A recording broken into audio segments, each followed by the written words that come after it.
Hello movie lovers, welcome to Movies Hunter, your go-to channel for exciting movie recaps. My name is V, and today I'm here to take you on a thrilling journey with the action-packed movie Emancipation from 2022. In the year 1863, shortly after Abraham Lincoln had signed the Emancipation Proclamation and declared slaves to be free, a ray of hope shone on 35,000 slaves in rebellious states who were eagerly waiting for the Union Army to liberate them.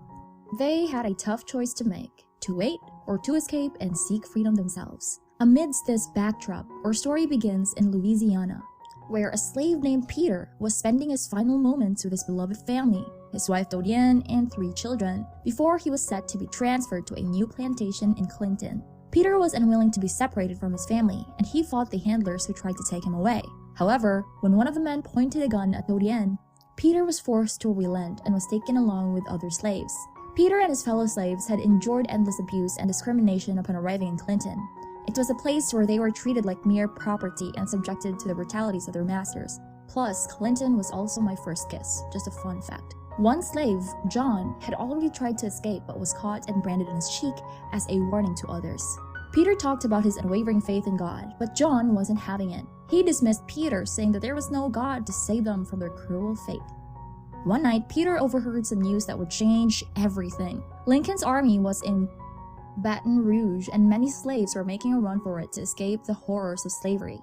Peter knew that this was their chance, and he quickly devised a plan to cross through the treacherous swamps to reach their freedom. The opportunity finally presented itself when they were forced to bury some dead slaves in a ditch. Peter and the others waited patiently for the explosions to go off, signaling their moment to attack and take down their handlers. With their captors out of commission, they made a run for it towards the swamp, with Faisal and his group in hot pursuit. The escape was anything but smooth. One of the slaves, Tomas, was attacked by the handler's vicious hounds, and when Faisal caught up with him, he offered Tomas his freedom in exchange for revealing where the other slaves were headed. Tomas had no choice but to tell the truth. But Faisal wasn't a man of his word. He let Tomas wander far enough to the swamp before shooting him and leaving him to be devoured by the gators. Peter knew he had to keep moving. He couldn't wait for the others any longer. With a heavy heart, he parted ways with his fellow slaves and set off on his own path to freedom. But his journey was far from over. Obviously, it's just the beginning of the movie. As he made his way through the swamp, Peter suddenly found himself face to face with the daughter of a slave owner. She screamed, and her father's men were hot on Peter's trail in no time. But Peter was determined to survive. He is the main character after all. He fought off a fierce gator and managed to escape, though not without a few wounds. "That's for dramatic purposes," said the director. Exhausted and wounded, Peter saw a refuge in a tree, hiding from his pursuers, because apparently that's the safest he can be.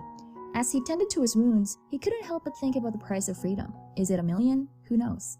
Meanwhile, Faisal and his men continued their relentless pursuit of Peter. As they settled down for the night and cooked up a gator, yummy, Faisal began to tell a story from his childhood. Who knew it could be this emotional?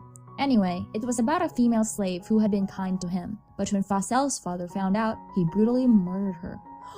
That's my sound of shock. We are then taken back to the plantation where Dodienne, a slave, is told that she had been sold to another owner and that she must leave her children behind.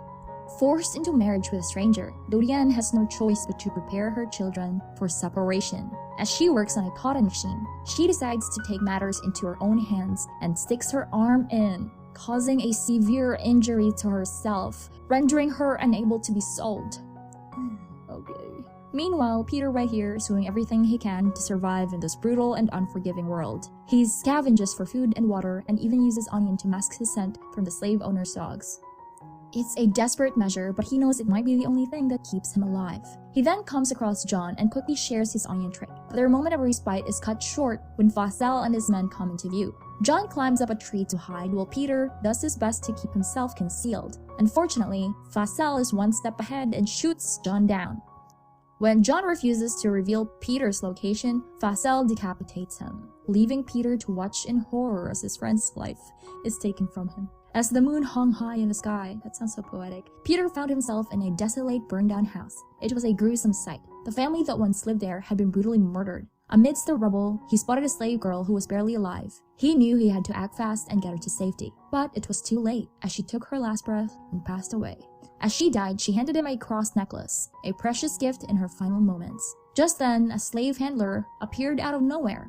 like Doctor Strange, and attempted to apprehend Peter. But Peter, with his quick reflexes, yes, Spider-Man, shot him down.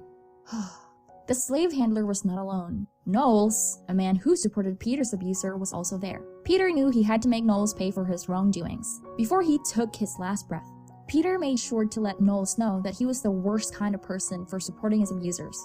As the nights passed and the owls howl and the sun rose and all that, Peter could hear the cannons of Lincoln's army getting closer to Baton Rouge. It sounds so fancy, but it's not. He knew that he was getting closer to safety. However, his past was not ready to let him go just yet. Facel, a man who had been chasing him for a while, if you could remember, caught up to him and tried to forcefully apprehend him. But fate had other plans for Facel. The Union soldiers arrived just in time and shot him in the neck, killing him instantly. Killing him softly. With Facel gone, the Union soldiers brought Peter with them. Peter's world is turned upside down when he is taken to a camp. But it's not Boy Scout, it's actually pretty bad. The camp provides him with the medical attention he so desperately needs, but it comes at a cost. Peter is told he must enlist with the Union Army to secure his freedom and the freedom of his family. So basically, there's a trade. Feeling uncertain and afraid, Peter is led to a tent where photographers take pictures of his bare back, showcasing the gruesome scars left by his abusive slave masters. The images are meant to serve as a testament to the horrors of slavery and to rally support for the Union cause.